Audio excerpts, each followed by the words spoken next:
지출을 잘 하시는 분들도 있고, 그다음에 아주 이제 절약하시는 분도 있고, 그거는 뭐 자기의 소비 지출의 일종의 습관들입니다. 그런데 그런 습관은 다양한데 이제 제가 옆에서 보기로 조금 공통되게 보이는 것은요, 돈은 안 쓴다는 것입니다. 기본적으로 부자가 된 사람들은 절약하는 습관보다 투자를 하는 사람들입니다. 절약을 잘해서 부자가 된 게 아니고요, 투자를 해서 부자가 된 것입니다.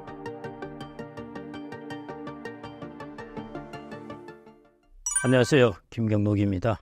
다시 이렇게 불러주셔서 감사하고요. 오늘 또 이제 새로운 말씀을 제가 새로운 말을 좀 드리려고 고민을 해봤습니다. 하여튼 저번에 말씀드리지 않은 새로운 정보를 드리기 위해서 많이 노력하겠습니다. 월급이 300만 원인 사회초년생의 경우 월급 관리를 어떻게 하면 좋을까요? 원래 아시다시피 사회초년생일 때 월급이 안 많습니다. 그래서 이거 가지고 내가 어떻게 사나 그렇게 걱정하시지 말고요. 이제 월급은 차츰차츰 오르게 되어 있습니다. 지금 하실 일은 아마 제 생각에는 여러분들이 국민연금은 어차피 드십니다. 그게 이제 9% 되거든요. 그 다음에 퇴직연금이 8.3% 되니까요. 합치면 17.3%입니다. 거기에다가 세액공제되는 것 아마 연 900만 원 다 하시기 쉽지가 않을 텐데요. 여하튼 거기 가능한 정도로 가입하시는 것, 그 정도만 하시더라도 일단 여러분들이 많은 최선을 하시는 거가 아닐까 싶고요. 그 다음에 이제 여러분들에게 특히 중요한 부분은 여러분들의 인적 자본에 대한 투자입니다. 뭐냐면은, 제가 괜히 어렵게 말씀드린 거고요. 내가 앞으로 월급을 어떻게, 내 소득을 어떻게 올릴 수 있는가 하는 것, 그 부분에 투자하시는 것이 제일 우선이고요. 자산 관리를 아무리 잘하더라도 자기의 근로소득이 탄탄하지 않으면 소용없습니다. 그래서 우리가 뭔가를 이루기 위한 토대라는 것이 있거든요. 그 토대가 약하면 위에 것도 이루어지지 않습니다. 여러분들의 자산 관리를 이루기 위한 토대는 근로소득에 있습니다. 그래서 나라는 인적자산에서 근로소득이 나오니까요. 그래서 여러분들에게 투자해서 여러분들의 소득을 높일 수 있는 일들이라면은 이때 젊을 때 거기 투자하는 것이 옳고요. 인도 같은 경우에는 그렇게 학력 수준이 안 높습니다. 우리나라보다는 훨씬 떨어지죠. 그래서 제가 한 4, 5년 전에 기사를 유심히 읽어본 적이 있는데요. 그 사람들은 온라인이나 이런 쪽의 교육 혹은 전문 교육 이런 것들을 통해서 자기들이 자꾸 차근차근 직장을 또 옮기고 해가면서 소득을 높여간다고 그럽니다. 처음 들어갈 때 낮았지만. 그래서 저는 그 목표가 더 중요하지 않을까 싶습니다. 여러분들의 근로소득을 앞으로 좀 더 키워가는 것. 그 다음에 지금 당장 할 수 있는 것은 세액공제되는 것, 국민연금 그리고 퇴직연금. 국민연금과 퇴직연금은 의무입니다. 그러니까 하셔야 되는 것이고요. 그 다음에 세액공제되는 연금저축은 여러분들이 하셔도 되고 안 하셔도 되는데 하시면은 세제 혜택을 주는 것이거든요. 그래서 할 수 있으면은 여기에도 여러분들이 좀 비중을 많이 두어가지고 하실 수 있는 정도 필요한 것은 이쪽에 저축을 하시면은 좋을 것 같습니다. 그래서 결국 젊을 때는 둘 다 투자입니다. 하나의 투자는 여러분들의 저축한 돈에 대한 투자, 하나는 나에 대한 투자. 이 두 개의 투 트랙으로 가야 됩니다. 코로나 이후부터 청년들의 재테크에 대한 관심이 엄청 커졌습니다. 그중 많이 고민하는 게 시드머니를 모으고 재테크를 해야 하는지인데요. 이에 대해 어떻게 생각하시나요? 제가 이제 그런 질문을 가끔씩 받는데요. 시드머니에 대한 여러분들 조금 오해를 안 하셨으면 좋을 것 같습니다. 여러분들이 사회초년생으로 지금 시작하는 돈은 적습니다. 사실은 많이 축적이 안 돼 있거든요. 이거 자체가 경험이에요. 그래서 경험을 쌓기 위해서 내가 시드머니에서 뭔가를 안정하게 돈을 모은 다음에 이제 이걸 투자를 한다 그렇게 생각하시면 절대 안 되고요. 시드머니가 필요한 것은 뭐 창업을 한다든지 내가 다른 어떤 사업을 할 때는 시드머니가 필요하죠. 내가 본격적인 이제 나의 투자를 하기 전에 내가 안정되게 일단 돈을 모아야 하니까요. 안 그러면 집을 산다든지 이럴 경우는 시드머니가 필요한데요. 그렇지 않을 경우에는 사실은 처음 할 때부터 여러분들은 시드머니 자체를 투자를 하셔야 돼요. 시드머니는 안전해야 되니까 예금으로 차곡차곡 적금을 들어서 모아서 돈이 얼마 이상 되면은 내가 투자를 한다. 그건 정말 잘못된 오해입니다. 처음 시작할 때 차곡차곡 적금으로 시작한다가 아니라요. 처음 시작할 때부터 투자 자산입니다. 그렇게 시작하셔야 되고요. 왜냐하면은 그때는 금액 자체가 많이 안 쌓였기 때문에 정말 여러분들이 한번 경험 삼아 그리고 실패를 했을 때도 데미지가 크지 않을 때거든요.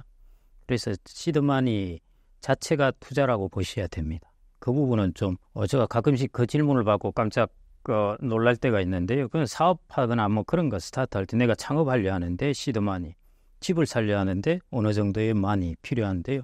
내가 돈을 쌓아가는 과정이고 금융자산을 쌓는데 시드만이라는 게 뭔 필요가 있습니까?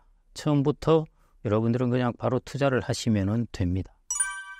많은 사람들의 자산을 운용하시면서 부자들만의 공통적인 소비 습관이 있다면 어떤 게 있을까요?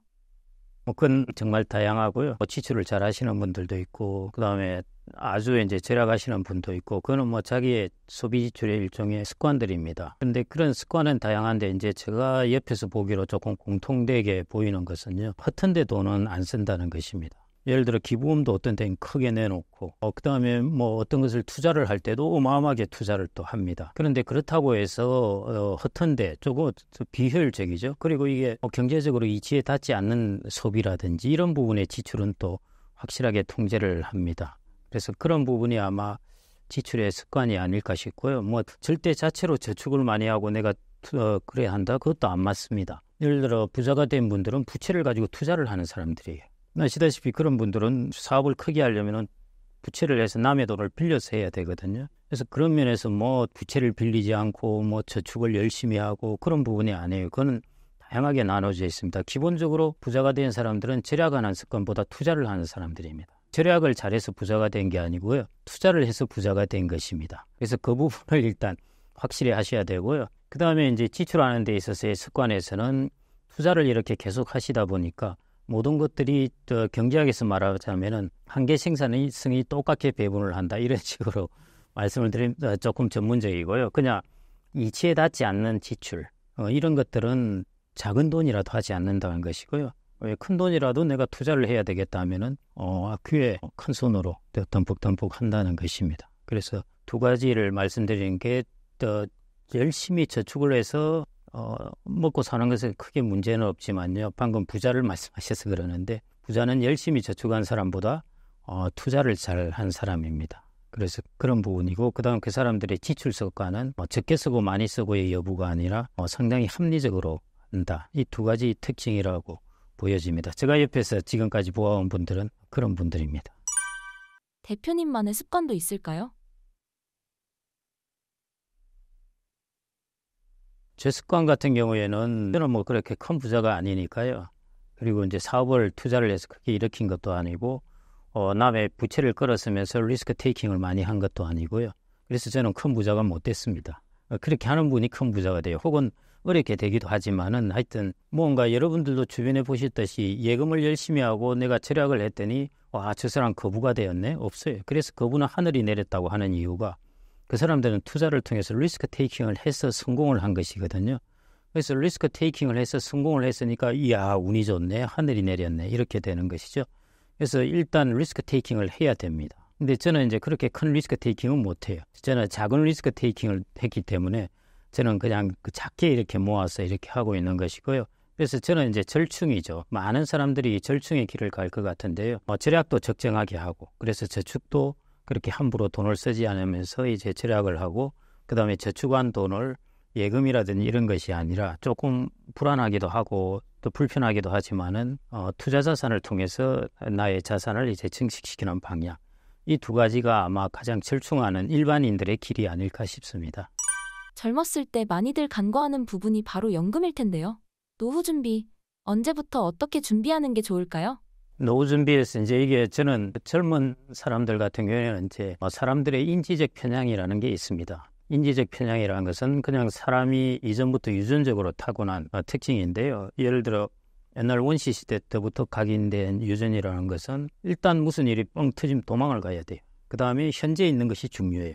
미래 원시 시대 사람이 10년, 20년의 것을 플래닝해서 하지 않거든요. 그래서 그게 상당 부분 각인되어 있고 그렇습니다. 그래서 사람들은 뭘 좋아하냐면은 현재 현금을 좋아하고 마음이 편한 안전한 것을 좋아하고 그 다음에 투자 자산을 운용한다 그러더라도 가격이 급락하면 놀라서 팔고 그 다음에 가격이 올라가면은 딴 사람 돈 버네 나도 따라가야지 하면서 사고 이런 성향을 보인다는 것입니다. 그래서 이런 인지적 편향을 잘 극복해야 되는데요. 청년일 때 인지적 편향의 가장 큰 것은 30년 후의 미래는 당연히 생각을 하지 않는다는 것입니다.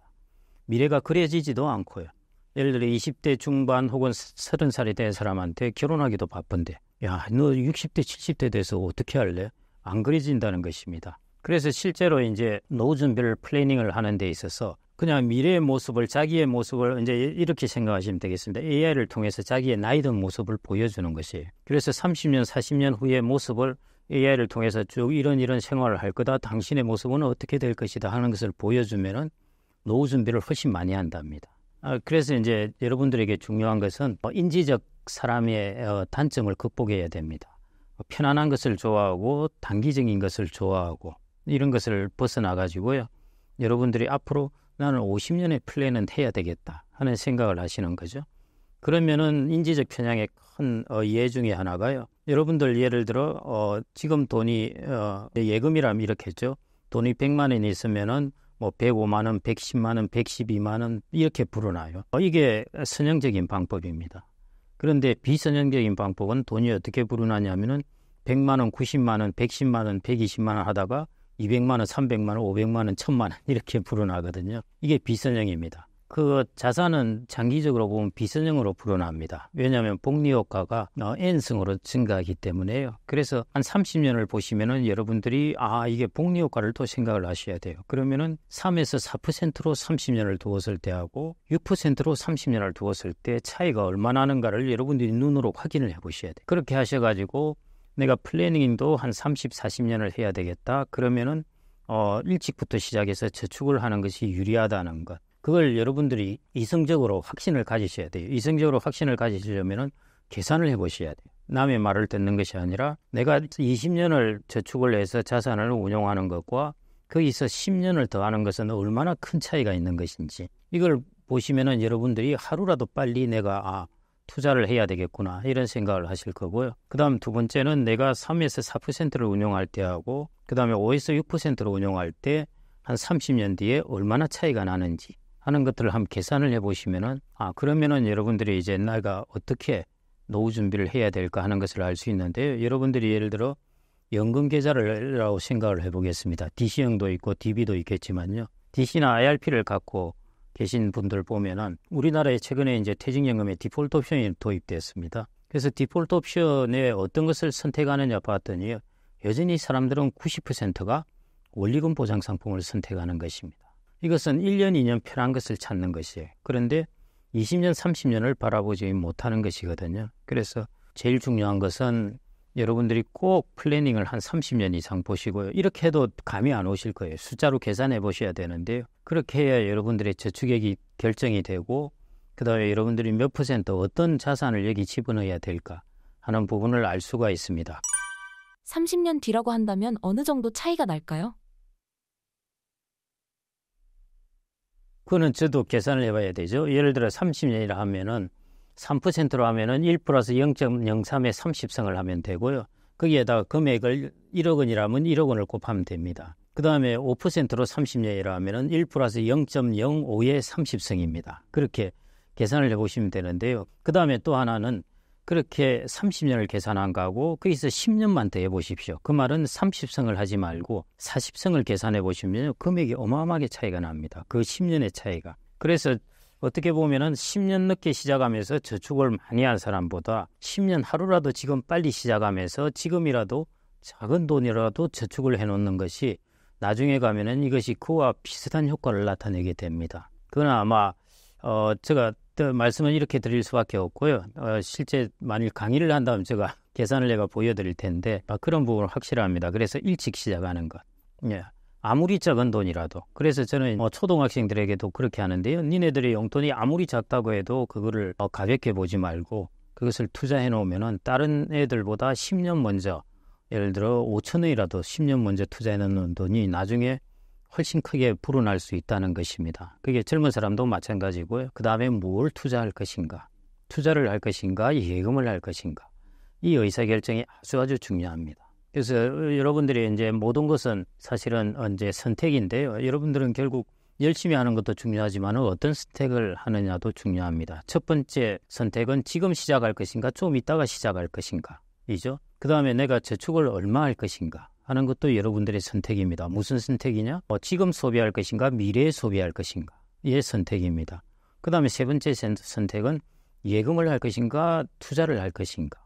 이 선택입니다. 그래서 여러분들 이 세 가지 선택에서 뭘 하셔도 좋은데요.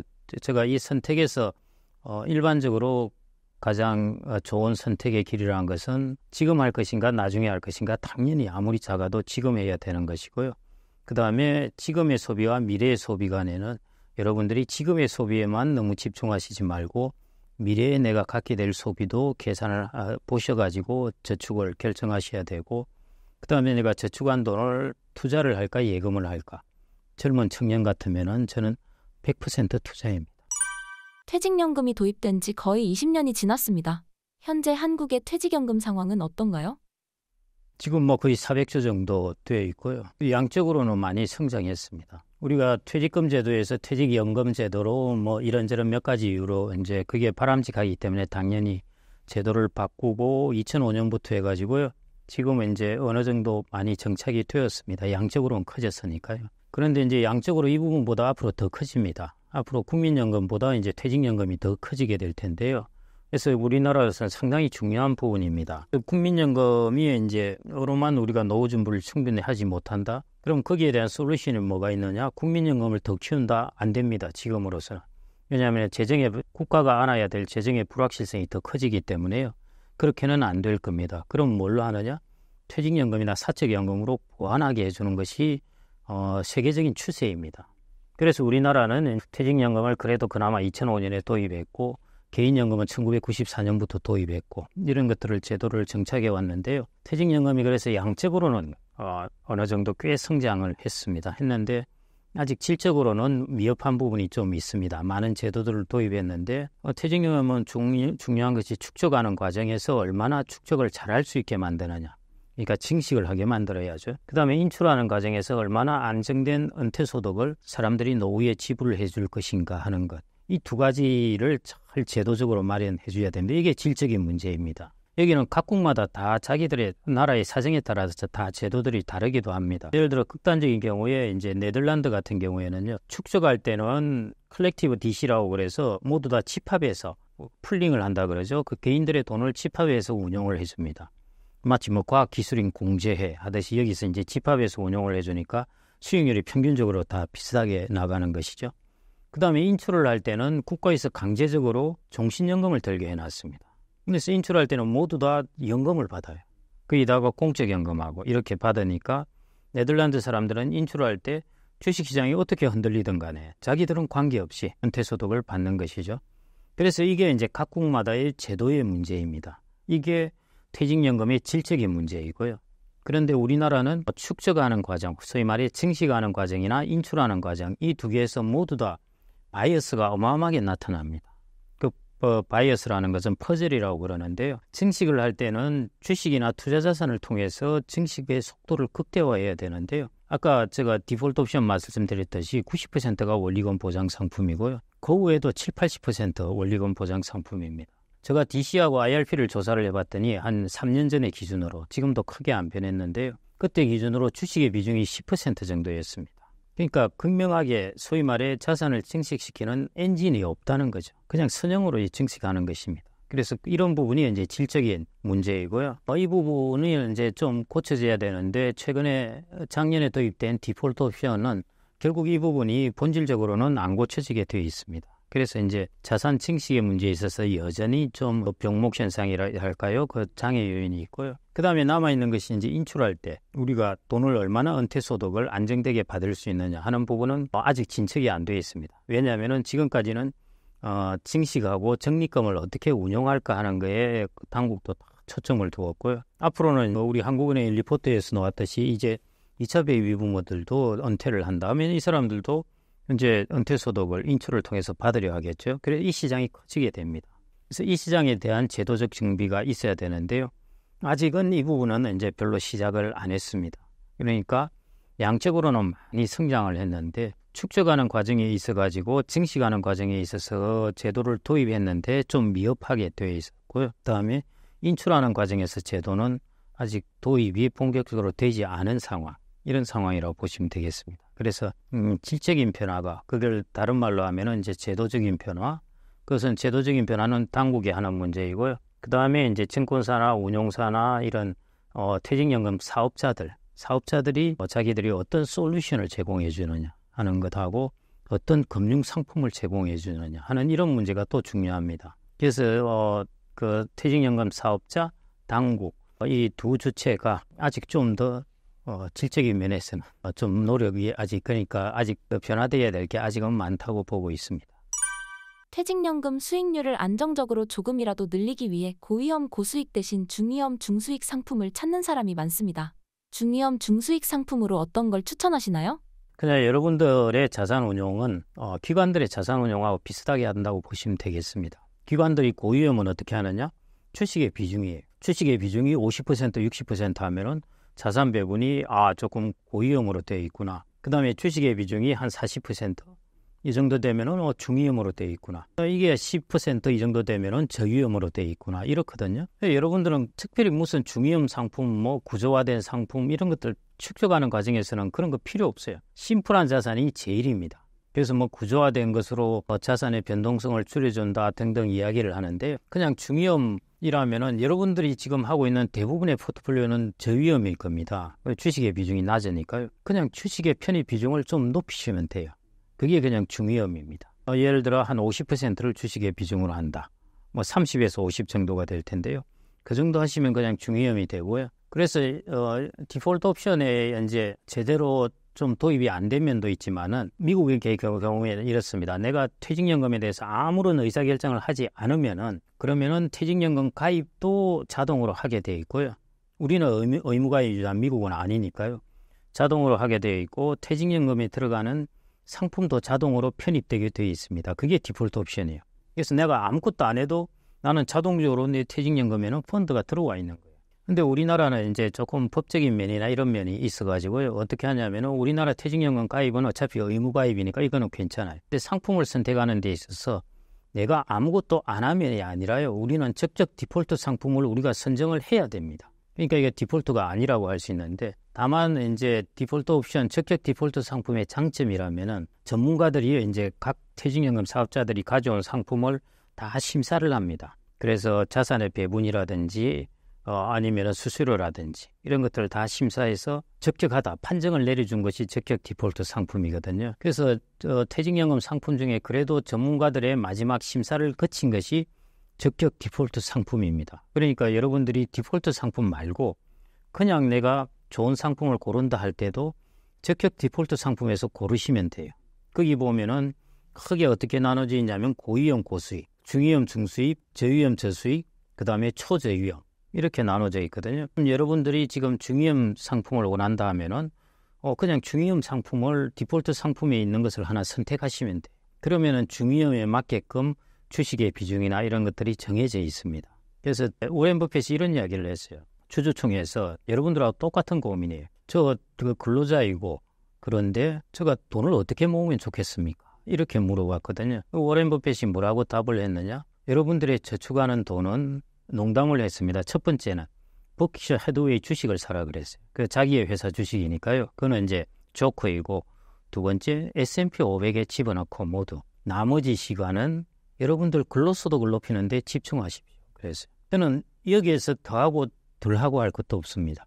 이게 정답이에요. 젊은 사람들이 자산 관리하는 것, 아까 말씀드렸듯이 적격 디폴트 상품을 하나 선정을 해버리시든지 아니면은 S&P 500 이런 것들을 거의 위험 상품은 퇴직연금은 70%가 되니까요. 70%를 다 편입을 해버리시든지 그래놓고 나머지 시간은 자기의 근로소득을 높이는 데 집중하는 것. 그게 자산을 축적하기 위한 가장 좋은 방법이라고 저는 볼 수가 있습니다. 그래서 중위험 상품, 뚜렷하게 무슨 구조화된 상품 이런 것들 잘 없습니다. 그런 거는 있기는 한데요. 그러실 필요 없고 여러분들이 지금 포트폴리오에서 주식 비중을 높이든지 아니면은 적격 디폴트 상품에서 그거는 다 전문가들이 심사를 한번 거친 것이니까요. 거기에서 중위험에 해당되는 상품을 하나 선정을 하시면 됩니다. 저는 그게 제일 바람직하지 않을까 싶습니다.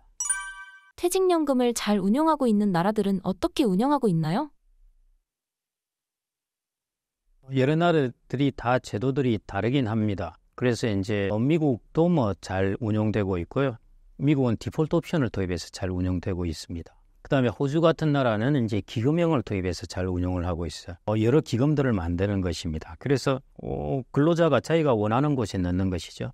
예를 들어 우리로 치자면은 무슨 기금, 어디 운용사에서 무슨 기금 만들고 어디서 만들고 하는데 저게 내가 좋다면 그쪽에 돈을 넣는 것입니다. 그래서 이제 집합적으로 운영이 되는 것이죠. 그래서 이제 각국마다 이제 다르게 그렇게 운영을 자기 스타일대로 하고 있습니다. 아까처럼 네덜란드가 이제 집합적으로 하는 것인데요. 네덜란드는 컬렉티브, 그러니까 다 같이 돈을 모았다는 것입니다. 그래서 운영을 하고 그다음에 인출할 때는 연금으로 의무화하고 이렇게 됐습니다. 그래서 네덜란드가 사실은 저는 강제화하긴 했지만은 일반인들에게 제일 바람직한 모습이에요. 이 퇴직연금을 해주는 방식으로 제일 바람직한데요. 우리나라는 이제 법적인 문제도 있고 그렇게는 못할 겁니다. 그래서 저는 네덜란드라든지 이제 북유럽에서는 그다음에 미국, 그다음에 호주 이런 곳들이 각각의 나름에 맞게 퇴직연금 제도를 좀 잘 운영하고 있는 것이고 실제로 그게 이제 근로자들도 그 사적연금을 통해서 편안한 노후를 보낼 수 있는 그런 상황인 것 같습니다. 특히 호주나 미국 같은 경우에는 이제 퇴직연금 수익률도 높은 편이고요. 근데 우리나라는 퇴직연금 수익률 매번 낮다고 로우하다고 이렇게 하는데 나중에는 인출할 때도 꽤 문제가 될 겁니다. 축적뿐만 아니라요.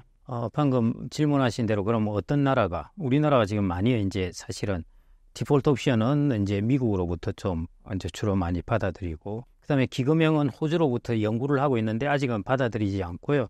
하나 중소기업 기금형 퇴직연금이 있습니다. 중퇴기금이라고 하는데요. 중소기업의 30인 미만 사업자들이 여기에 사업장에 있는 사람들은 여기에 이제 퇴직연금을 넣고 그게 일종의 이제 집합형 기금형입니다. 마치 국민연금처럼 같이 운용을 하는 것이죠. 그래서 그걸로 이제 하고 있는 것. 그래서 기금형은 중소기업을 대상으로 지금 좀 운영을 하고 있고요. 이게 대기업하고 전체적으로 아직 퍼져 있지는 않습니다. 아마 제도가 그쪽으로도 나가긴 할 텐데 정부 입장에서는 아직은 좀 이르다. 디폴트 옵션이 정착되는 것을 보고 그다음에 중소기업 기금형 퇴직연금이 어떻게 되는지 좀 보고 그러고 나서 이 부분을 검토해 보겠다 이런 상황입니다. 그렇게 이제 우리나라는 디폴트 옵션은 카피를 이제 미국으로부터 받아들였는데 조금 변형된 형태로 받아들여졌습니다. 그래서 실질적으로 효과가 많이 적어졌고요. 여러분들이 다시 디폴트 옵션, 적격 디폴트 상품은 대표 상품으로 생각하고 택하시면 돼요. 저것은 전문가들이 다 검증을 하고 퇴직연금 사업자들이 그래도 가장 좋다고 내놓은 상품이구나 이렇게 생각을 하시고 그중에 선택을 하시면 됩니다. 그런 면에서는 긍정적이에요. 그래서 그 정도이고요. 그 다음에 인출할 때는 우리나라는 아직은 별로 잘 되어 있지 않다 이렇게 보시면 되겠습니다. 인생 후반기를 주도적으로 보내기 위해선 어떻게 해야 할까요? 뭐 이제 여러분들이 퇴직연금 위에 이제 축적하는 자산이 있고 그럴 텐데요. 그것보다 이제 전체 삶에 있어서 중요한 자산 중에 하나가 이제 주택자산입니다. 그래서 주택자산에 대해서 여러분들이 이제 어떤 스탠스를 취할 것인가 하는 부분인데요. 주택자산이라는 것은 하여튼 젊을 때 마련을 해서 평생 죽을 때까지 자기의 주택에 살고 있는 것 이게 되게 중요한 요소입니다. 예를 들어 그래서 이제 그냥 파이낸스 투자론을 공부하는 교수들 입장에서는 그냥 합리적으로 본다면은 주식의 수익률이 주택의 수익률보다 높기 때문에요. 굳이 주식에 젊을 때도 주식에 대한 배분을 좀 하고 주택은 조금 천천히 마련해도 되고 어쩌고 등등을 이야기를 하는데요. 그것은 이제 합리적으로 보는 그런 부분이고 우선적으로는 피터 린치도 이제 그런 이야기를 했는데요. 나의 주식을 포트폴리오를 보기 전에 먼저 내가 당신의 주택이 있는지 먼저 확인을 해봐라. 난 그런 이야기를 했는데 그래서 내 집 마련에 대한 것들 이런 부분들을 우선적으로 좀 플래닝을 짜셔야 되고요. 그다음에 금융자산에서 연금을 통해서 그리고 연금뿐만 아니라 연금 안에 들어갈 자산이 중요합니다. 연금을 했다고 되는 것이 아니라 연금에 어떤 자산을 넣느냐 하는 것이 이제 중요한 부분이고요. 그다음에 여러분들이 나중에 이제 나머지 자산들이 지금은 안 생길 거고요. 지금은 뭐 결혼하고 주택 마련하고 등등 하는데 거기에다가 연금 넣으면 다 빠듯합니다. 그런데 이제 여러분들이 한 나이가 한 40 정도 되게 되면은 이제 소득이 그때는 많이 증가하거든요. 그때 아직은 멀었으니까 제가 말씀드리긴 그렇지만은 그럴 때 여러분들의 소득이 충분히 증가했을 때 이 돈을 어떻게 운용하는가 하는 게 그때 이제 중요한 부분이고요. 그 다음에는 여러분들이 이제 전체 삶을 살아오시든지 자산 관리를 할 때 부채를 어떻게 봐야 되는가 하는 부분, 이런 부분들, 그 다음에 파산을 어떻게 봐야 하는가 이런 부분의 관점에 대해서 조금 예를 들어 부채라는 것은 무조건 나쁜 것이 아니라요. 적절히 활용하면 괜찮습니다. 예를 들어 주택을 사면서 주택담보대출, 모기지를 통해서 주택을 산다. 이런 것도 괜찮은 전략이죠. 부채는 갖고 있지만은. 그래서 이런 것들 부채를 보는 시각. 젊을 때는 괜찮은데요. 과다한 부채는 물론 절대 안 돼요. 원리금 상환 비율이 자기 소득의 30% 이내 정도는 해야 되니까요. 그래서 그런 부분 내에서는 이제 부채에 관한 생각, 그 다음에 파산이라고 하기는 좀 그렇고요. 투자에 실패를 했을 때 과거 같은 경우에는 내가 파산을 했다든지 비즈니스를 했다가 뭐 사업을 했다가 다른 사람의 부채를 걸어서 사업을 했을 때는 윤리적으로 문제가 된다고 했었습니다. 그래서 미국도 그랬었고요. 미국이 1800년에 파산법이 도입되기 전에는 우리나라 지금처럼 죽을 때까지 갚아야 됐어요. 그리고 윤리적으로 막 지탄을 받고 그랬는데 이 관점이 조금씩 변하기 시작했습니다. 어떻게 변하기 시작했냐면은 삶을 살아오면서 리스크 테이킹을 하다가 확률적이죠. 리스크 테이킹.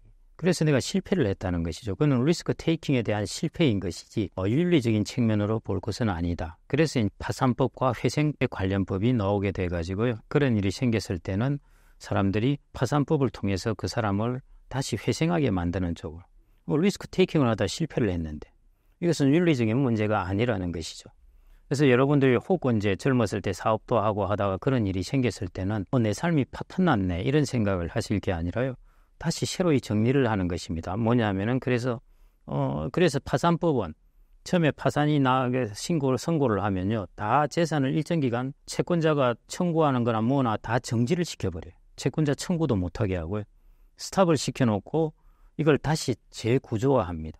그리고 나서 재구조화된 걸 통해서 그 사람을 회생하기 힘들 것 같아 하면은 이제 이 부분을 거기서 끝내버리는 것이고요. 회생이 가능할 것 같아 하면은 부채도 탕감을 해주고 적정하게 갚고 하면서 이걸 회생을 하게 만듭니다. 그게 회사에 있어서 일종의 파산에 대한 관점이 바뀐 것이죠. 그래서 개인적인 삶에 있어서도 마찬가지입니다. 그런 일이 일어났을 때는 이것을 차분하게 정리를 하고 그 다음에 주변 사람의 도움을 청하고 그 다음에 전문가들의 의견을 듣고 이렇게 해서 이런 부분을 보통 보면 무슨 일이 생기면 창피해가 자기 혼자만 감당하려 합니다. 여러분들 드라마에 보시듯이 부모가 물어봐도 괜찮다고 이야기하면서 자기 혼자 감당하려는데요. 절대 그러시면 안 되고 주변에 도움을 청할 때는 도움을 청해야 되고 그 다음에 전문가들의 의견을 받아야 되고 그렇게 해서 다시 회생을 해야 되는 것입니다. 여러분들이 리스크 테이킹을 하다가 상황이 안 좋아서 그런 일이 일어난 것일 따름이니까요. 그럴 때는 그렇게 회생하는 것. 그렇게 여러분들이 항상 삶을 살아올 때 가끔씩 그런 일이 생길 수도 있으니까요. 남성과 여성이 있으면 일반적인 이제 사람들의 특징을 보면은 이런 파산이 일어나면요. 재밌게도 남성이 굳건하게 잘할 것 같죠. 남자들은 밖에 나가버려요. 나가고 홈리스 뭐 이렇게 해서 막 나 인생 끝났구나 이렇게 돼버리고 그 뒤처리를 여성들이 맡았어요. 물론 다는 아니지만 그런 비율이 높은데요. 이런 상황이 왔을 때 이거는 윤리적인 문제도 아니고 다른 어떤 것도 아닙니다. 여러분들이 도전을 했는데 상황이 안 받아준 거예요. 그러면은 사회는 충분히 거기에 대해서 제도적 장치가 되어 있기 때문에요. 그걸 다시 극복하는 것. 그렇게 보시고 여러분들이 삶을 살든지 도전을 하든지 이렇게 보시는 게 어떨까 싶습니다. 대한민국의 출산율이 쉽게 나아질 기미가 보이지 않습니다. 저출생 고령화는 한국에 어떤 영향을 미치게 될까요? 혼인율과 출산율은 코로나19 지나고 나서 조금 지나서 반등할 거라고는 충분히 예상할 수 있는 바였고요. 그런 부분에 이제 조금 반등이었지. 저거에 최근에 막 정책을 해서 사람들이 갑자기 혼인을 하고 그러지는 않은 것 같습니다. 그래서 이제 앞으로 한 6개월이나 1년 정도 그 뒤에 보면은 이제 정책의 효과를 조금 알 수 있을 것 같아요. 그래서 이제 그때 판단하시면 좋을 것 같고요. 지금 현재 혼인율 반등한 걸 가지고 신문에 일면에 막 내놓고 하는데요. 그거는 주식시장에서도 아시듯이 한번 크게 꺼지면은 당연히 기술적으로 반등합니다. 2022년부터 아시다시피 우리가 코로나19에 대한 두려움이 약간 가시기 시작했는데요. 그럼 사람들이 다시 이제 결혼을 하자고 생각하고 결혼식장 잡고 이렇게 되면은 이제 결혼 건수가 2023년이나 4년 정도 늘어나겠죠. 우리나라는 조금 늦었습니다. 아마 우리나라의 특성인 것 같아요. 서구 사회 같은 경우는 그냥 독일에는 시청에 가서 결혼을 하니까요. 금방 할 수 있는데 우리나라는 결혼식장도 밀려 있고 이러니까 이런 것들이 이제 다 줄을 세워서 해소되려니까 시간이 걸리는 거죠. 그래서 그렇게 해석하는 것이 맞을 것 같습니다. 그래서 본격적인 효과는 그다음에 이제 출생률은 또 좀 올라가겠죠. 당연히 결혼을 했으니까요. 다 시차를 두고 갑니다. 그래서 조금 내년 정도 돼 보면은 이제 정책의 효과를 조금 알 수 있을 것 같습니다. 내년 후내년 너무 이제 성급하게 판단하시지는 말아야 될 것 같고요. 그다음에 이제 저출산 고령화 이 부분에 뭐 영향은 당연히 크죠. 한국은행이 보고서 낸 것에서 2차 베이비 부모가 이제 은퇴하는 것만 해도 마이너스 0.38%를 이제 이렇게 포인트를 낮춘다고 그랬거든요. 성장률을. 그러니까 그것은 영향이 큰 것이면 틀림없습니다. 근데 여러분들이 이제 여기서 제가 한 두 가지 정도를 말씀드릴 거겠는데요. 앞으로 여러분들이 2040년, 50년의 미래, 이것은 나하고 직접적으로 당장 큰 연관이 없어요. 지금 나하고는 5년, 10년이 중요한 겁니다. 그럼 앞으로 5년, 10년 정도로 보았을 때 뭐가 중요하냐 하는 것이죠. 저출생 5년, 10년 안 좋은 거 아닙니다. 저출생의 효과 때문에는 5년, 10년 동안에는 우리나라에 더 좋습니다. 왜 좋냐면은 지금 태어난 10세 미만 혹은 20세 미만의 사람들은 그 학생들은 다 스포츠를 해야 됩니다. 뭐냐면 정부 입장에서도 재정 지출을 해서 그 정부에 돈이 들어가야 되죠. 교육비 뭐 등등 다 들어가야 되잖아요. 부모 입장에서도 마찬가지고. 근데 이 숫자가 확 줄어버립니다. 그거 정부 입장에서는 지출할 게 줄어들죠. 부모 입장에서도 지출할 게 줄어들죠. 돈의 여력이 남습니다. 그래서 오히려 5년, 10년은 괜찮습니다. 그래서 저출생의 영향으로 우리가 5년, 10년 큰일 났다 전혀 아닙니다. 그건 뭐 마치 이런 거하고 같은데요. 기업이 배당만 하고 투자를 안 하는 기업이 있다 하면은 우리가 5년, 10년 동안 기업이 배당을 하고 있기 때문에 그 기업으로부터는 아주 좋은 걸 넣습니다. 그런데 10년 지나서 투자를 안 했으니까 얻을 게 없거든요. 그거하고 똑같아요. 저출생의 영향은 지금 저출생은 20년 지나면은 영향을 줍니다. 여러분들 20년 뒤에 생각을 안 하실 것 같으면은 지금 당장은 우리나라 경제 더 좋겠네. 정부도 여력이 생기고 부모들도 여력이 생기고 그런 것이죠. 그게 이제 첫 번째 저출생에 관한 오해이고요. 그다음에 두 번째 이제 고령사회입니다. 고령사회가 우리나라 같은 경우에는 베이비 부모가 층이 되게 두터워요.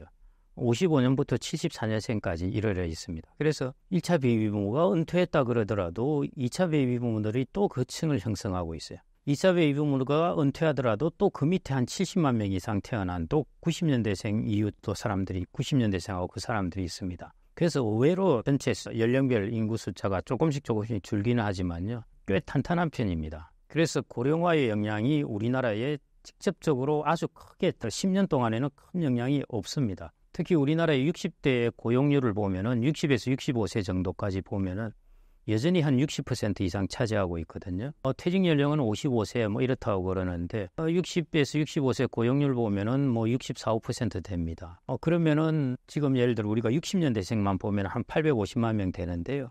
그럼 이 사람들이 여전히 고용률이 65%, 60% 된다고 그러는 것은 여전히 한 850만 명 곱하기 0.65 정도. 그래 한 500몇십만 명 될 겁니다. 540, 50만 명. 그 정도가 여전히 고용을 하고 있다는 것입니다. 취업 상태에 있다는 것이고 여전히 생산을 한다는 것이죠.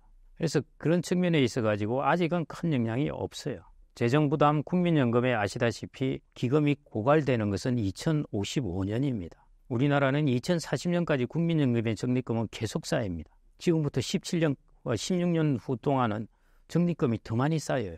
그러니까 앞으로의 10년 동안의 미래의 모습에서는요. 그렇게 우리나라가 큰 부작용이 날 만한 요소가 없습니다. 고령화도 그렇고 저출산도 그렇고 여러분들이 가지는 첫 번째 오해예요. 인구라는 것은 항공모함처럼 천천히 움직여요. 후닥닥 갑자기 어느 날 막 그냥 큰일 나는 것이 아니라요. 그렇기 때문에 이게 진짜로 우리나라는 또 베이비부모가 넓게 걸쳐 있기 때문에요. 이게 완전히 부작용으로 돌아서려면은 시간이 오래 걸립니다. 그 시간이 언제쯤이냐? 그게 대충 2040년이 분기점입니다. 그 시기를 넘어가면은 이제 막 부작용들이 마구 노출되기 시작하는 것이죠. 지금 저출생되었던 사람들이 노동시장에 들어오는데 노동시장에 들어오는 사람들이 적네 이래 되는 것이죠. 그 다음에 고령자들이 거의 70대, 80대로 접어드는 것이죠. 그러면 이 사람들의 지출 부담, 국민연금 부담, 국민연금 적자 부담이죠. 그 다음에 건강보험 부담 이런 것들이 급속히 증가합니다. 그 다음에 한편으로 소득을 창출해야 될 젊은 사람들이 들어오는 사람은 확 줄어들어 버리네. 그게 2040년 넘어가면은 본격적으로 나타납니다.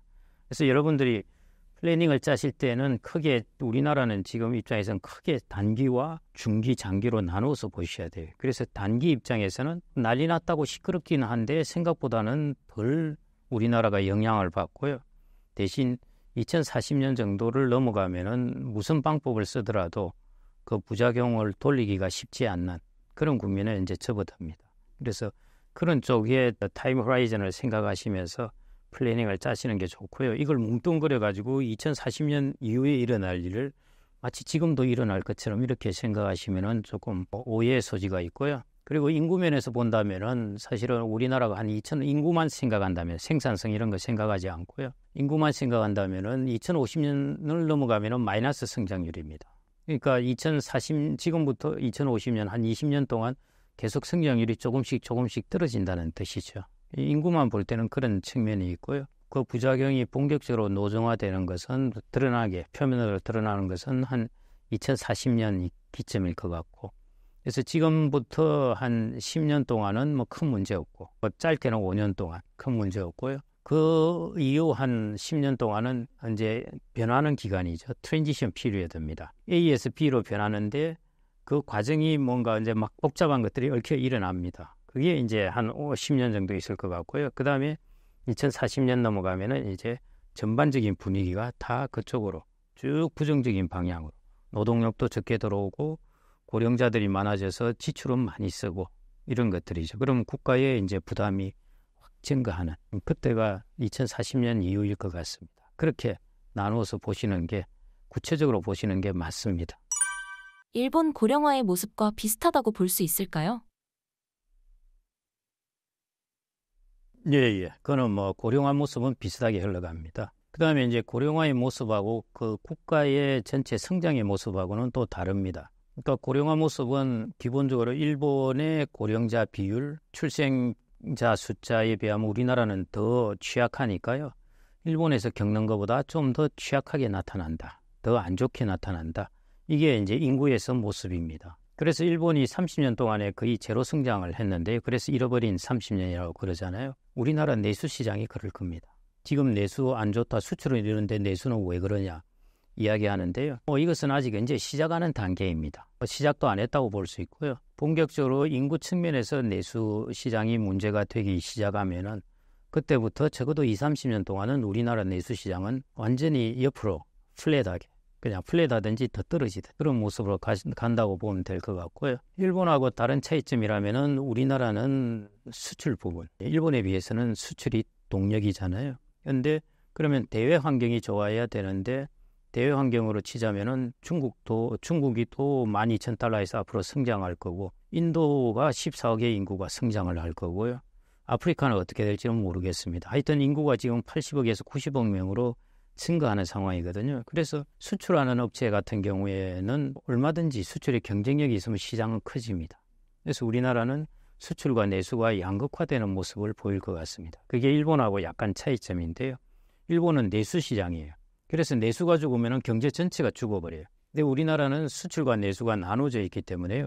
내수가 죽는다 하더라도 수출이 살아나면은 그 중간 정도의 길을 갈 수는 있습니다. 그래서 일본의 길은 가지 않고요.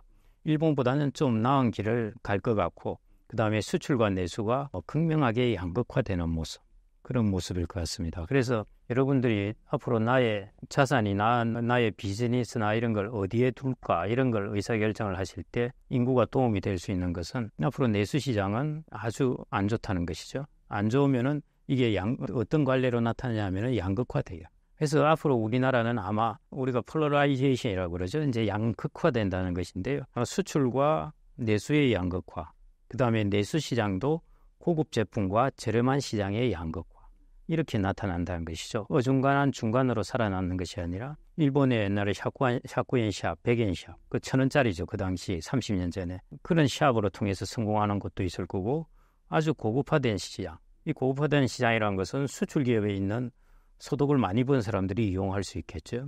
이 양쪽으로 내수 시장도 양극화로 생존을 모색한다는 것이고요. 그래서 우리나라가 앞으로의 인구의 변화에 따라서 일어날 일은 각 부문이 극화되는 현상 이런 모습들이 아닐까. 저는 하여튼 매크로하는 입장으로서는 그렇게 좀 추론을 해보고 있습니다. 고령화가 심해지면서 정년 연장 임금 피크제 폐지와 같은 사회적 요구가 나오고 있습니다. 이에 대해 고문님은 어떻게 생각하시나요? 우리나라 노동시장이 특이합니다. 특이한 건 뭐냐 하면은 우리나라 같은 경우에는 정년이 아시다시피 좀 빠른 편입니다. 그런데 제가 여러분들이 공적연금, 우리나라는 국민연금일 텐데요. 서구 사회는 공적연금을 가입하는 기간이 평균 한 37년 정도 됩니다. 우리나라는 대략 27년 돼요. 10년 차이가 난다는 것이죠. 그래서 이 10년 차이가 결국 우리나라의 노동시장에 있는 이제 일반적인 기간의 차이인데요. 그래서 우리나라가 노동기간을 더 길게 할 필요가 있습니다. 있는데 길게 하고 있죠. 지금 실제로 하고 있는데 주된 직장에서 길게 하는 것이 아니라 주된 직장은 나오고 그 다음에 재취업을 통해서 길게 하고 있습니다.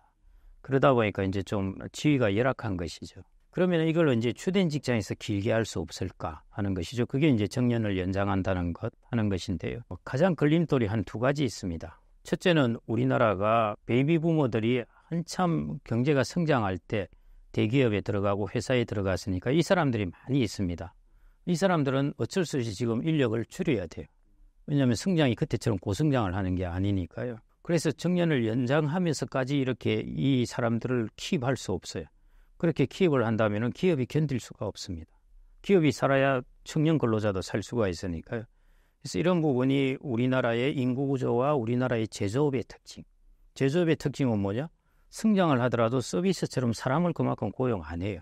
성장을 하면은 고용의 비율이 상대적으로 줄어듭니다. 왜 우리나라 제조업 중심이잖아요. 그러다 보니까 우리나라의 과거의 인구 구조의 특징, 베이비 부모들이 80년대 한참 고성장할 때 왕창 들어가고 그때 대기업이 크게 성장하면서 사람들이 다 커왔는데 지금은 성장의 속도가 둔해지고 그 다음에 제조업이다 보니까 사람을 덜 고용을 하고 하니까 이 사람들을 계속 오래 고용할 수가 없습니다. 그게 사실은 기업이 가진 문제예요. 그런데 이 부분을 우리가 무작정 연장을 하게 되면은 자연적으로 젊은 사람들의 고용을 줄일 수밖에 없습니다. 그래서 그런 부분에서 우리나라의 특징이기 때문에 이걸 좀 감안을 해야 되고요. 그 다음에 두 번째 우리나라 노동시장의 특징은 예를 들어 임금이 자기의 생산성에 따라서 결정되는 것 혹은 직능에 따라서 결정되는 것 이런 게 아니라 호봉이라든지 나이에 따라서 결정되는 부분이 많이 있습니다. 그러면은 정년을 연장하면은 이 임금 체계라면은 노동비, 인건비 부담이 확 커져 버린 것입니다. 젊은 사람들보다 몇 배가 차이 나는 것이죠. 제가 어디 데이터를 정확하게는 기억이 안 나는데 그 인상은 정확합니다. 어떤 인상을 제가 크게 받았냐면은 서구 사회하고 비교해서 직장에 처음 들어가는 사람하고 직장에 나오기 직전의 사람하고 임금의 배율, 이 배율이 우리나라가 압도적으로 커요. 이런 압도적으로 큰 상황에서 정년을 연장해버리면은 이게 여러 가지 문제가 생깁니다. 그래서 임금 피크를 없애고 정년을 연장한다. 그걸 다른 말로 하면은 젊은 사람 고용 줄여야 돼요. 뭘 선택할 것인가는 사회가 선택할 부분인데요. 다만 선택하기 전에 뭐가 지속 가능하고 좋은 방향이나 할 것을 결론을 본다면은 서로가 조금씩 양보를 해야 됩니다. 그 말은 정년을 연장하더라도 조건이 들어가야 되는 것이요. 임금 체계를 다르게 해야 됩니다. 예를 들어 나의 생산성이 떨어질 때면은 임금도 적게 받아야 되는 것이죠. 그런 것들을 해야 이제 정년이 좀 연장이 될 수 있고요. 그래서 이 둘이 합쳐서 돼야 돼요. 합쳐서 돼야 되고 그래야 거기 남은 여력으로 이제 청년들을 고용을 할 수가 있는 것이죠.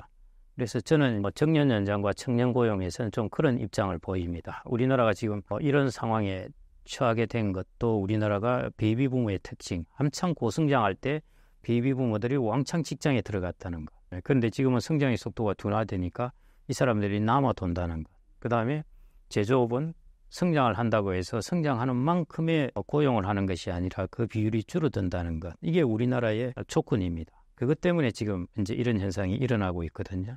그래서 그러면은 그 다음에 두 번째가 임금 체계. 그래서 첫 번째 조건은 어쩔 수 없습니다. 주어진 상황이고요. 두 번째는 우리가 임금 체계라는 것의 개편을 통해서 우리가 정년 연장과 청년 고용이라는 두 가지 상충된 문제를 좀 조화시킬 필요가 있다. 그렇게 보고 있습니다.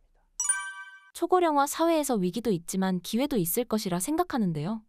고모님은 어디에 기회가 있을 것이라고 보시나요? 고령사회가 이제 다른 많은 인구학자들이 지적하는 것 중에 하나는 혁신이 떨어진다고 그럽니다. 우리가 20대 초중반의 사람들이 인구의 비중이 제일 높을 때, 그럴 때 주로 일어난 것이 사회의 혁명이나 혁신입니다. 그래서 우리가 아프리카하고 중동 지역에 일어났던 그 오렌지 혁명, 이때 그 국가들을 보면은 20대 초중반 비율이 가장 높을 때입니다. 그 다음에 우리나라가 87년에 소위 말해 민주화 혁명 할 때가 우리나라 20대 초중반의 비중이 가장 높을 때였어요. 그런데 이제 고령자의 비중이 늘어나게 되면은 아무래도 혁신이 떨어집니다. 그래서 그런 단점이 있을 수밖에 없고요. 그러면은 고령자의 비중이 늘어났을 때 우리가 이걸 활용할 수 있는 방안, 기회를 이용할 수 있는 방안은 뭐냐면은 우리나라의 지금 베이비 부모들의 고령자들은 자산도 좀 갖고 있고 지식도 높은 편이고요. 그다음에 몸도 건강하고 그렇습니다. 그래서 이 자원을 여러 가지로 활용하는 방법입니다. 첫 번째 국가가 해야 될 부분은 이 자원을 좀 더 생산적인 부분에 활용하게 하는 것이고요. 그건 아마 좀 있으면 진행이 되겠죠. 그 다음에 이제 또 하나 해야 될 것은 이 사람들이 가진 이제 돈을 쓰게 해야 되는 것입니다. 가지고 있는 자산만 축적해서 가지고 계속 투자만 하려면요. 국가가 자꾸 소비가 줄어들면 이제 침체가 되게 되니까요. 이걸 쓰게 해야 됩니다. 예를 들어 우리나라가 지금 요즘은 이제 그 암 관련 전문 박사님이 텍사스 병원에 있다 오신 분이 강의를 해서 저도 많이 보고 있는데요. 그분 이야기를 들어보니까 우리나라 재벌이나 돈이 많으신 분들은 암이 걸리면 글로 간대요. 거기 가면은 10배 더 든다 했는데요. 저 다른 분에게 여쭤보니까 함익병 원장님이 10배, 100배 더 들어요. 그런 거예요. 그러니까 우리는 그런 쪽의 시장을 만들어줘야 됩니다. 텍사스에서 그런 걸 쓸 게 아니라 우리나라에서 쓰게 만들어야 되는 거예요. 우리나라 의학 관련 의료 시장의 자원들이 얼마나 좋은 자원들이 많습니까? 이제 규제로 그런 걸 못하고 있는 거죠. 예를 들어 법인으로 돈을 벌 수 있는 시장이라든지 건강보험이 적용 안 되고 하는 시장이라든지 뭐 이렇게 하면서 이제 그런 시장들이 이제 크게 되면요. 그러면은 우리나라에 돈 많은 사람도 외국에 안 나가고 여기서 쓸 수 있을 거고 해외에 있는 사람도 여기 들어와서 쓸 수 있을 거고 지금 성형외과 같은 경우에는 해외에서 많이 들어오잖아요.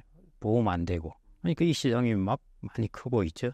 이제 그런 시장뿐만 아니라 의료 시장은 다른 영역도 크다는 것이죠. 나의 암을 치료하는 것, 뭐 다른 다양한 영역이 있거든요. 그런 쪽. 그 다음에 이제 또 하나 할 수 있는 것들이 이제 고령자들이 할 수 있는 것이 레저나 그 다음에 교육이나 이런 것입니다. 고령자들이 무슨 교육이냐? 아니에요. 고령자들 또 미국에 제가 최근에 뉴스를 봤는데요. 미국의 은퇴자들이 캠퍼스에 수업에 들어간다는 것입니다. 클래스에 들어간다는 것이에요. 그 말은 자기들끼리 따로 분리돼서 하는 것이 아니라 젊은 친구들이 공부하는데 그 클래스에 들어간다는 것입니다. 완전히 우리로 치자면 우리는 완전히 블락대가 못 들어가죠. 나이 든 사람은 따로 들어야지 하는데 그 친구들은 그냥 들어가서 듣는다는 것입니다. 사람들이 나이가 들어도 그런 욕구들이 있다는 것이죠. 그래서 일본 같은 경우에 제가 한 10년, 15년 전에 보았던 것인데요. 미국의 대학 캠퍼스에 가서 한 3개월 정도 체류하면서 이 기숙사에 있으면서 캠퍼스에 있고 강의를 듣고 그런다는 것입니다. 그런 것들이 고령자들이 자기의 자산을 소비하는 방식이거든요.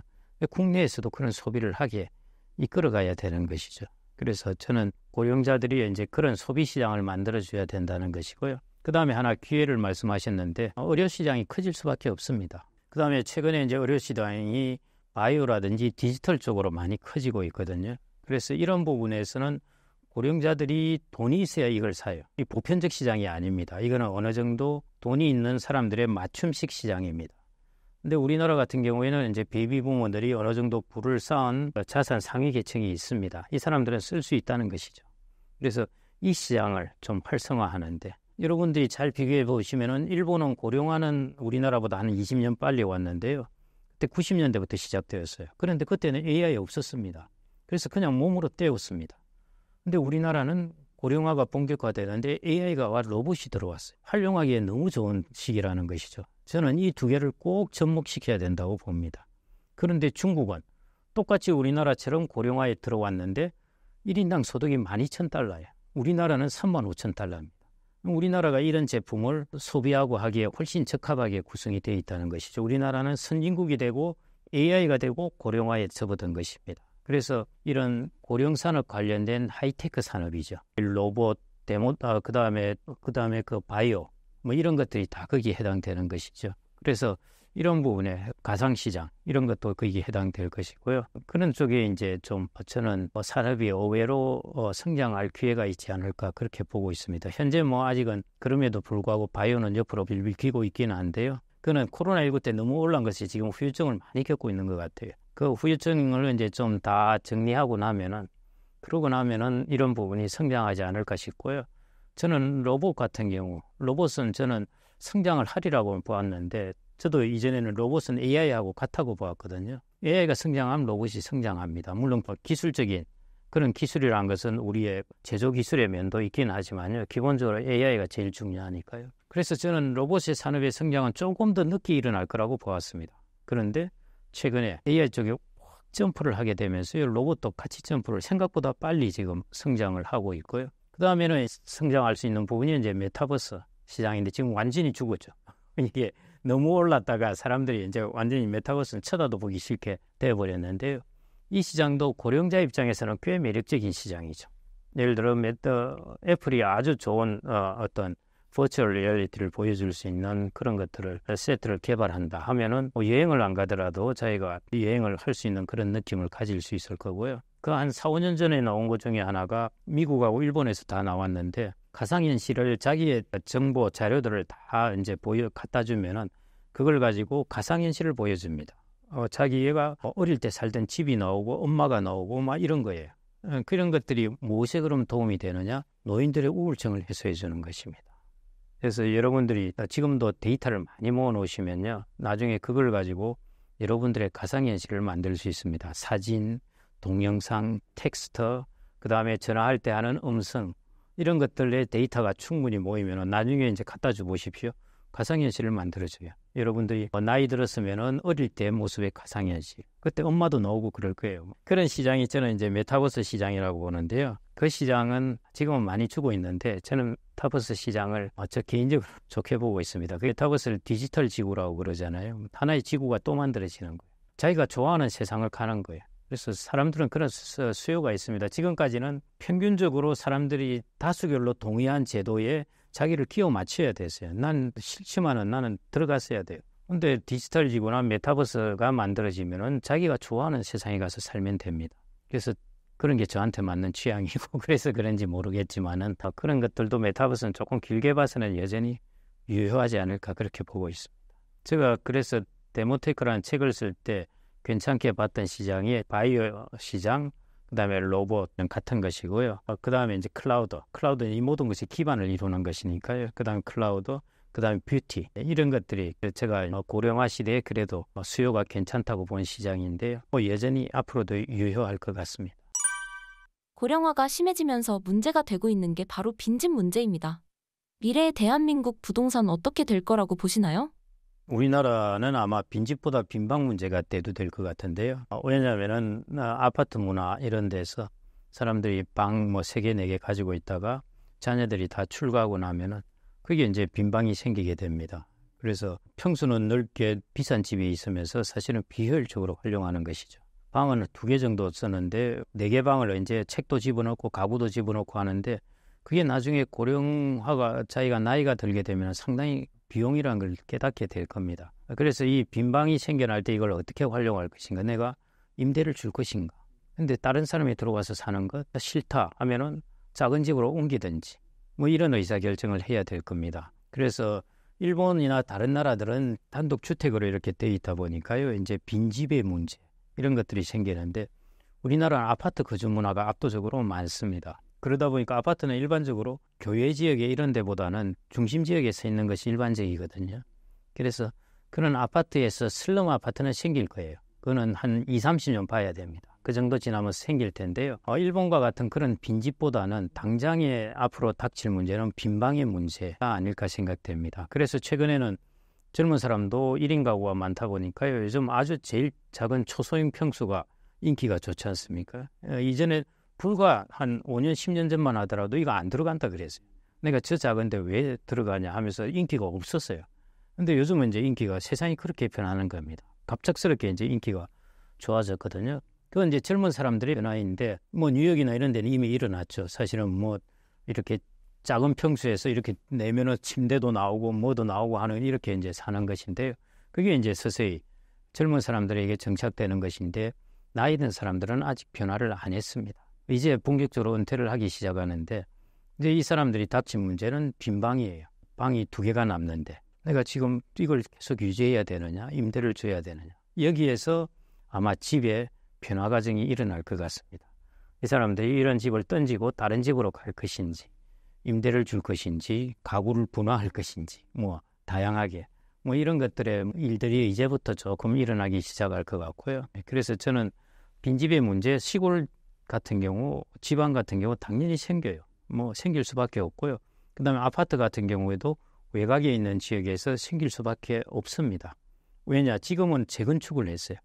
근데 이제 짓고 난 아파트 같은 경우에는 30년, 50년 지난다고 해서 땅값이 안 올랐기 때문에 재건축을 해봐야 남는 게 없어요. 그래서 재건축 안 합니다. 그대로 있으면은 슬럼화가 되는 것이죠. 그게 앞으로 아파트에서 일어날 일인데요. 그거는 좀 더 시간 걸려요. 당장은 아니고요. 그래서 지금은 단독주택의 빈집 문제, 그 다음에 아파트의 빈방 문제, 이게 주된 문제이고요. 좀 더 시간이 흐르면은 외곽 지역의 아파트의 슬럼화 문제, 이런 식으로 우리나라는 일어나지 진행되지 않을까 그렇게 보고 있습니다. 지금과 같은 부동산 상황에서 작은 평수와 큰 평수 중에서 어떤 게 유리할까요? 예. 조금만은 타이밍을 본다면은 우량한 지역에 아주 우량한 지역에 있는 곳은 우리나라도 집값은 꾸준히 올라가겠는데요. 그거는 이제 개인마다 다릅니다. 예를 들어 내가 서울의 핵심 지역에 큰 평수를 가지고 있고 그다음에 한 명, 두 명만 살고 있다. 이제 좀 있으면 한 명 살아요. 주로 여성이 혼자 살거든요. 남자는 먼저 죽기 때문에. 그러면 빈방 문제가 이제 더 극대화되고 여기에 이런 비싼 집을 살고 있을 이유가 없어지죠. 내가 돈이 충분히 많다면 모르겠는데요. 지금은 아직도 부부가 같이 살고 있으니까 살고 있고 자녀도 결혼을 시켜야 되고 뭐 등등의 문제 때문에 당장은 일어나지 않는데요. 70, 80대만 가도 일어납니다. 그래서 그럴 때는 아마 내가 생활비가 부족하고 하면은 집을 처분하고 다른 곳으로 작은 곳으로 옮기고 하고 그렇게 할 것 같고요. 지금 상황에서 바로 내가 뭔가를 타이밍을 위해서 혹은 뭐 하는 것은 아직은 우리나라 서울의 소위 말해 판교, 강남, 그다음에 그 약간 밑에 이 정도 이런 지역에 있는 사람들은 크게 걱정할 필요 없을 것 같고요. 그 외부에 있는 사람들, 그 외 다른 지역 거기에는 또 인구에 따른 집값의 영향을 그이는 당연히 받을 것 같습니다. 그 외부에 있는 지역 같은 경우에는 뭐 지금이라도 뭐 그렇게 크게 손해 보는 것도 아니고 뭐 괜찮은 타이밍이고요. 근데 중심부에 있는 곳은 여하튼 우리나라 경제는 성장을 하니까요. 그래서 그런 쪽은 조금 두고 보시는 게 어떨까 그렇게 생각됩니다. 한국 부동산 시장이 일본 버블 붕괴와 비슷하게 흘러갈 가능성이 얼마나 되나요? 일본의 버블 붕괴는 그 일본의 버블이 얼마나 어마어마했는가를 그걸 수치로 보시는 분들은 그런 이야기는 안 하실 겁니다. 일본의 버블 붕괴 정도로 충격이 왔다 하면은 일본 같은 경우 예를 들어 이랬거든요. 부동산 담보 대출을 할 때 50%, 70% LTV를 이렇게 주는 것이 아니라요. 80년대 중후반에는 130%, 140% 이렇게 줬어요. 1억짜리 건물을 사는데 1억 3천만 원을 빌려주는 거예요. 그러니까 웬만한 사람은 공짜로 다 사는 거예요. 왜냐? 한 1년 지나니까 LTV가 낮아지는 거예요. 그게 일본의 현상이었어요. 일어난 일. 그러니까 이게 꺼질 때 어떻게 했습니까? 은행이나 금융기관이 다 악성 부채를 갖게 되는 겁니다. 우리나라 LTV 50% 제한해 놨잖아요. 금융기관, 은행들 악성 부채 없어요. 주택 관련돼서. 그래서 우리나라는 그런 부채를 먼저 집값이 떨어지고 부채가 자산 가치보다 높아져서 또 두 개를 청산하고 하는 이런 악성의 과정을 밟을 길이 별로 없습니다. 그래서 일본하고 달리 그런 식으로 소위 말해 붕괴되듯이 척척척 떨어지는 일은 저는 없을 거라고 보아집니다. 그래서 항상 일본 이야기하는데 그런 부분에서는 이제 저는 좀 다르게 보고 있고요. 그 다음에는 최근에 이제 집값 상승에 대해서 저는 이제 최근에 가계대출도 증가했잖아요. 5조가 증가했고 이렇게 나왔는데 우리나라가 한 1년, 2년 이 동안에도 쭉 살펴보면은 도대체 부동산으로 들어가는 혹은 가계대출로 통하는 돈들이 어디서 도대체 일어나느냐 보면은 지금은 일반인에게 약간 확산되었는데요. 그전에는 정책자금 대출들입니다. 전세자금 대출, 그 다음에 청년들에 대한 특별대출 뭐 이런 것들 있잖아요. 그런 대출, 왜냐하면 금리가 싸니까요. 그러니까 이 대출 조건이 좋으니까 청년들은 이 대출을 받아가지고 이제 집을 사는 거예요. 그래서 보편적인 대출은 아니라는 것이죠. 그래서 최근에 여러분들 데이터 보시듯이 집을 누가 사느냐? 30대가 주로 많이 산다고 그러잖아요. 다 이 대출을 받는 사람들. 그래서 이게 이제 문제는 우리가 보편적으로 다 퍼지느냐, 그 다음에 지방에까지 퍼지느냐. 저번에 그러기는 어려울 것 같고요. 첫 번째 지방에까지 퍼지느냐, 그건 NO. 그 다음에 보편적으로 퍼지느냐, 그것도 퀘스천입니다. 그래서 이 지역에 국한되어서 지금 이제 정책자금 대출로 기본적으로 부동산에 어느 정도 돈이 들어가게끔 만들어 놓아 주었고 거기에다가 이제 사람들이 이거 가만히 있어봐 올라가네 해가지고 앞으로 금리도 이제 피크를 쳤네. 이러니까 이제 최근에 막 이제 돈을 빌리기 시작하는 것 같아요. 그리고 자꾸 요건을 강화한다고 그러니까 미리 돈을 빌려놓자 하는 수요가 최근에 생겨난 것 같고요. 그래서 뭐 핵심 지역은 어차피 우량한 부동산의 특징은 떨어졌다가 반등하는 힘이 강한 게 우량한 부동산의 특징입니다. 그래서 지금 그대로 나타나고 있는 상황이고요. 그 다음에 문제는 이게 여전히 이 추세로 올라오는 추세로 갈 거냐? 저는 그렇지는 않다 보고 있고요. 그 다음에 외곽으로 퍼지느냐? 올라온 추세가 안 가니까 외곽으로 퍼질 수가 없죠. 우리가 지방이라든지 강북으로 퍼지려면은 이 우량한 지역에 계속 상승세를 타야 돼요. 그러면 이 주변에서 이제 올라가게 되는 거죠. 근데 이제 고점 대비해서 80%, 70%, 뭐 90% 이렇게 회복하는 과정이고요. 여기에서 조금 더 올라간다든지 플랫하든지 이 주변으로까지는 못 퍼지거든요. 여기서 막 1년, 2년 막 올라가면 이제 여기 퍼지게 됩니다. 근데 저는 여기까지는 못 퍼질 것 같고요. 이 부분에서 조금 지금 움직이고 있는 상황이 아닌가. 그렇고 그것은 우량한 부동산의 일반적인 좀 특징이라고 볼 수 있겠습니다. 그리고 여기에서 보여주는 것이 우리나라는 일본의 그 당시 부동산 시장하고는 다르다는 것입니다. 고령사회 연착륙을 위해 해결돼야 할 것들이 있다면 어떤 게 있을까요? 고령사회가 오게 되면은 이미 제가 고령사회 이런 것들 한 20년 전에 제가 봤던 책들이 세대전쟁 이런 거였습니다. 일종의 제너레이션 컨플릭트이죠. 제너레이션 워라고 표현을 하기도 할 텐데요. 이게 우리나라가 표면화되느냐 잠재해 있느냐일 따름이죠. 있을 수밖에 없습니다. 그래서 이런 이제 컨플릭트나 이런 게 있으면은 우리나라 성장을 제외할 수밖에 없고 그러는데요. 결국 이 이해관계가 첨예하잖아요. 근로소득세를 내야 되는 사람들, 그다음에 그 사람들이 일을 한 직장은 돈을 벌면은 법인세를 내야 되는 것, 이렇게 되는 사람들이고요. 이것들이 이제 세금의 상당 부분을 차지하게 되는 것이죠. 그다음에 이 세금으로 인해서 복지 지출을 이제 충당하는, 그리고 복지 지출의 수혜자는 이제 고령자인데 이 숫자가 너무 많아지는 것이죠. 적당할 때는 자기도 고령자가 되면 혜택을 받을 거라고 생각하는데 이게 너무 균형이 얼그러졌을 때는 이제 충돌이 생기게 됩니다. 근데 이 충돌이 해소가 되느냐? 이 고령자들은 숫자가 많기 때문에요. 그 일본에서는 실버 민주주의라고 이름을 붙이는데요. 민주주의는 다수결이잖아요. 다수결을 하면 이 사람들의 숫자가 많은 겁니다. 이 사람들이 하기에 유리한 방향으로 정책이 펼쳐지는 거예요. 그러니까 자꾸 이쪽에서는 이제 불만이 커지게 되는 것이고요. 그래서 이제 세대 간 알지 못하는 충돌이 있게 되고, 더더욱이 이제 우려되는 것은 사회가 지속 가능하지 못하고 잘못하면은 제로 성장을 오래 가버리는 것이죠. 그러면은 이제 사회가 전체적으로 거의 붕괴라기보다는 완전히 침체 수준에 빠지게 되어버립니다. 그래서 이걸 피하는 게 사실은 우리나라가 제일 급선무입니다. 지금 출생률 이것도 중요하지만요. 앞으로 우리나라 사회가 성장이라든지 이런 모멘텀을 못 갖고 침체로 빠져버리는 것이에요. 그래서 이 부분을 이제 막는 것, 그게 저는 제일 필요하다고 보는데요. 그런 면에서 본다면은 여러 가지가 있을 수 있습니다. 아까처럼 정년 연장과 그다음에 청년들의 일자리 문제. 청년들은 지금 입직할 때 일자리를 갖지 못하면은 후반에 들어와서 일자리를 갖기가 어려워요. 일본이 그런 일이 일어났었죠. 90년의 저성장기 시기에 프리 아르바이트를 한 사람들은 20년이 지나도 프리 아르바이트를 하고 있는 겁니다. 어마어마한 인적 자원을 손상시키고 있는 거예요. 일본은 지금 사람 모자란다고 그래요. 이 사람들이 있는데 못 쓰고 있는 거죠. 그래서 우리나라는 앞으로 청년의 숫자가 줄어들고 인구가 줄어들 점에 대비해서요. 이 사람들의 직장에서 계속 트레이닝을 할 수 있는, 인적 자본을 쌓을 수 있는 그 장을 마련해 줘야 됩니다. 그래서 정년 연장을 대기업 같은 경우나 공기업은 하게 되면은 이 사람들을 적게 뽑을 수밖에 없어요. 그래서 이런 부분도 서로 상생을 해야 됩니다. 그래야 이 사람들이, 나이 든 사람들이 80, 90이 되었을 때 연금을 제대로 받을 수 있어요. 그게 상생입니다.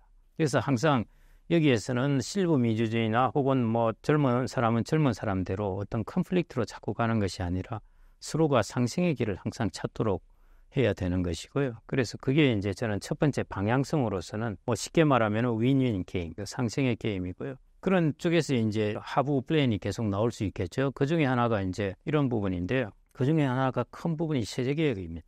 젊은 사람들은 청년청은 근로소득세와 그다음에 법인세입니다. 왜냐하면 기업은 대부분 젊은 애들이 일을 하니까 그 사람들은 법인세와 근로소득세를 담당한다고 보시면 돼요.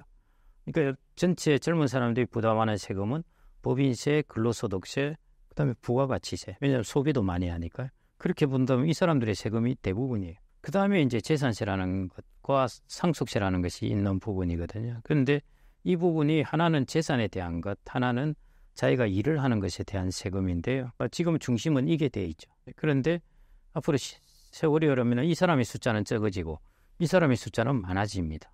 그러면은 재산이라든지 이런 것들에 대한 세제도 바꿔야 되는 것입니다. 바꾸어가지고 그래서 여기서도 재산세를 낸다는 것은 일종의 자기의 재산을 감가상각시키는 것입니다. 감가상각을 조금 시켜가지고 여기서도 플로우가 좀 나오게 해줘야 되는 것, 그게 이제 필요하고요. 그런 면에서 이제 우리가 상속을 할 때 세금을 왕창 때리느냐, 아니면은 평소에 세금을 조금씩 때려가느냐, 그게 재산세예요. 재산세는 평소에 세금을 조금씩 거두어들이는 것이고, 대신 상속세율은 조금 낮추고, 이런 것들의 여러 전반적인 세제 개혁이 필요합니다. 이전에 재산을 많이 가진 고령층의 숫자가 적을 때하고요, 이 사람의 숫자가 어마어마하게 많아질 때하고는 세금 체계를 흔들어 버려요. 그래서 근로소득세, 법인세, 부가가치세 등 해당되는 세금과 그 다음에 이제 재산에 해당되는 세금, 이 부분에 세금 체계를 좀 더 이제 근본적으로 좀 바꾸어서 미래지향적으로 이제 바꾸어 나가는 것, 이런 것들도 이제 그런 것 중에 하나라고 볼 수가 있겠습니다. 신사임당 구독자분들께 하시고 싶으신 말씀은요? 청년층 같은 경우는 이제 이렇게 생각하시면 될 것 같아요. 우리나라가 경쟁이 치열해진 것은 맞습니다. 다른 어떤 선진국보다 경쟁이 치열하고요. 그건 뭐 어쩔 수 없습니다. 이만큼 우리나라가 세계에서 유례없는 나라이거든요. 세계에서 유례없는 나라가 되기까지에는 치룬 게 있습니다. 그 치룬 게 치열한 경쟁입니다. 안 그러면은 후진국에서 어떻게 이렇게 선진국으로 들어오게 됐겠습니까? 그것도 유일하게 한 나라로서. 그런 나라가 된 만큼 경쟁이 치열합니다. 그래서 그런 면에서는 상당히 우리나라가 이제 헬 지역이라고 그러는 것이죠. 경쟁이 치열하기 때문에. 하지만 다른 한편으로 보면은 우리나라는 이제 선진국입니다. 그 말은 경제 규모도 어느 정도 되고 기술력이라든지 이런 것들이 제조업도 잘 갖추고 있고요. 명실상부한 선진국입니다. 그래서 여러분들이 경쟁이라는 면에서 본다면은 내가 뭐 이런 나라가 다 있나 싶지만은 또 한편 다른 면에서 보면은 이제 꽤 선진국으로서 면모를 갖추어서 여러분들이 뭔가를 잘못되었을 때도 그걸 지원해 줄 힘이 있게 되고, 고령자들 같은 경우 노후가 불안할 때도 어느 정도 지원해 줄 힘을 갖추고 있습니다. 그래서 이제 그런 부분에서 너무 이렇게 비관적이거나 우리나라를 그렇게 보시지 말고요. 그래도 상당히 이 정도 기술력을 갖춘 것은 제가 보기로는 저희 세대가 60년생은 1인당 GDP가 79달러에 태어났어요. 지금 35,000달러입니다. 이 세대를 다 겪어본, 모든 변화를 겪어본 입장에서 생각 본다면 정말 이거는 기적 같은 일입니다. 그래서 그런 기적 같은 일이 일어났다고 생각을 하시고요. 여러분들이 노후 준비, 자산 관리, 이것은 주어진 시스템대로 이렇게 제도대로 충실히 하시면 충분히 되실 거고요. 지금 젊은 사람들 나중에 사람 모자랍니다. 걱정하시지 마세요. 지금 50대, 60대 조기 퇴직 그거 안 바라보셔도 돼요. 그거는 그 사람들의 일입니다. 여러분들 때는 이제 나이가 40대고 하면은 위에 사람이 없어요. 그래서 제가 이런 이야기를 했더니 한 임원분이 야 그럼 모두 임원 되겠네요. 뭐 이런 이야기를 하시던데요. 그건 극단적인 이야기이긴 한데 극단적으로 비유하자면 그런 셈입니다. 그럼 지금 여러분들의 자녀들, 여러분들 자녀들이 20년 지나서 이 노동시장에 들어온다? 큰 값입니다. 사람이 젊은 사람 비율이 압도적으로 적은데요. 그래서 그런 부분을 여러분들이 미래의 변화를 보시면서 여러분들이 플래닝을 하시면 좋을 것 같고요. 그런 측면에서 여러분들은 제일 중요한 것은 젊은 분 같은 경우 건강, 전문 지식, 나에 대한 투자죠. 이것만 여러분들이 훨씬 더 깊은 투자를 해야 될 것이 내가 오래오래 내가 건강하게 할 수 있는 것들. 의외로 요즘 젊은 사람들이 약합니다. 병도 잘 걸리고요. 오래오래 건강하게 할 수 있는 거하고 더 중요한 것은 전문 지식입니다. 의사만 전문 지식이 있는 게 아니에요. 엔지니어만 있는 것이 아니라 서비스 산업에 있는 사람도 다 자기의 전문성을 가질 수 있어요. 그런 전문성을 깊고 깊게 해서 가지는 것. 이것이 저는 가장 중요하지 않을까 생각합니다.